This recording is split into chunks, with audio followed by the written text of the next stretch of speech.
today I'm going to show you how to rejuvenate your decking, bring it back to life. This decking was pretty rotten. I had to cut out this beam here because it's rotten. I had to replace these supports because they were all rotten, and what happened was it was making the decking sag. As you can see, there's a bit of a difference, there's about an inch difference there where it's sagged under the weight. We used to have a pool here, so the weight of the water obviously made the rafters bow. So what I've done is I've put some new rafters in, going across here, and added some supports. To do this, all you've got to do is we start off with, because they were big long 12-foot decking boards, I've had to cut it halfway. So what I've done is I've used an electric saw, jigsaw, and then what you do is you just cut all the way through, and you've got to cut next to the old beam, obviously, so you're cutting next to the old beam, but cut that all the way through and then bring up your decking boards. Now, so once you've cut your decking boards, they're much more manageable now. The next job is to get them up. Now this one, ideally they'd be all screwed down, you just unscrew them, but these ones are all nailed down with the nail gun. So what we need to do is we need to use a crowbar like this and lever them up. Now if you have an old piece of wood, piece of decking board, an old spare bit, just lay that one next to the decking so you don't damage the existing decking, and then you just lever it up like so, like that, and you do that all the way along and you get those nails up. Obviously I've already done this one. Then you pull them up, looks like new underneath. So I think we can reuse this one. Underneath's fine, and you'll see where it's been cut. It looks decent. There's nothing wrong with that. It's 15 years old. The decking boards have been treated every year with a decking sealant, so that's helped them live a bit longer. You could just turn them over when you've finished if you want a cleaner finish, or you could sand them. That make them look like new. So that one's that one there.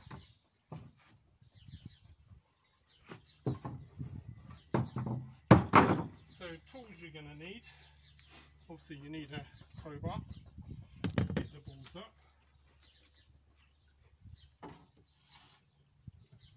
You need an electric screwdriver, makes life a lot easier. You definitely need a hammer, unless the balls are screwed down. If they're not, you're going to have to pull up the, get rid of the nails. So what I do is I turn the boards over, hammer them out, and then pull out the nails. This crowbar's actually got a nail puller on it, so it's ideal. So they're your main tools. When you're cutting, obviously you're going to need some protective eyewear. Then you've got to put your gloves on, and you've got to be very careful. Make sure the blade is always operating away from you, and just be extra careful when you're using electric tools, as they are potentially very dangerous. Right, so that's the safety issue sorted. Right, so as I say, I've replaced a number of beams. I've got some screws here, some decking screws. So these decking screws have actually got like a hexagonal head, so you know, if you've got some bits, you can use the electric screwdriver with, you know, with those. Now these are very handy. These are roofers screws for screwing rafters. They're nice and long. These ones are about, let's have a look, 6 inches long. So they're great, and they've got a hexagonal bit on there, or you can use a socket.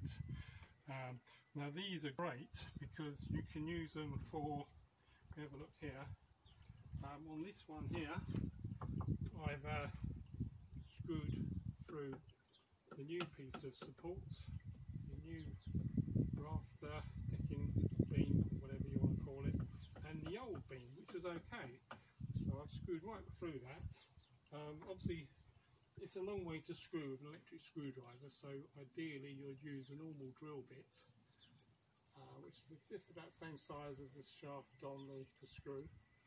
Drill through the first piece, and then use your electric screwdriver and then screw it all the way through.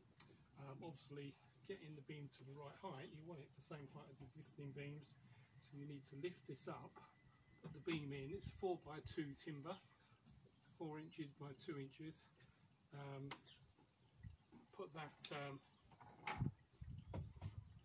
lift those beams up with bits of wood to the right height. Once you've got to the right height, you can then screw in your supports, and you can screw it to any existing beams. You might need a few of these bracing bars as well. That's 4x2 as well. Now this has turned out quite solid. So if we have a look at the gap here, there's about 16 inches there. That one's a bit shorter, 13 inches, and then we've got 13 inches there. This one's a lot wider, 17 to 18 inches. The important thing is the beams are properly supported to take the weight you're going to be putting on top. That's it really, it's quite straightforward. So all you need to do is get some 4x2 timber, and then you can start working on it. So pull up the old decking, have a look at the condition. You might need to replace some of it, you might not. Check the beams. The important thing is you get rid of the rotten wood.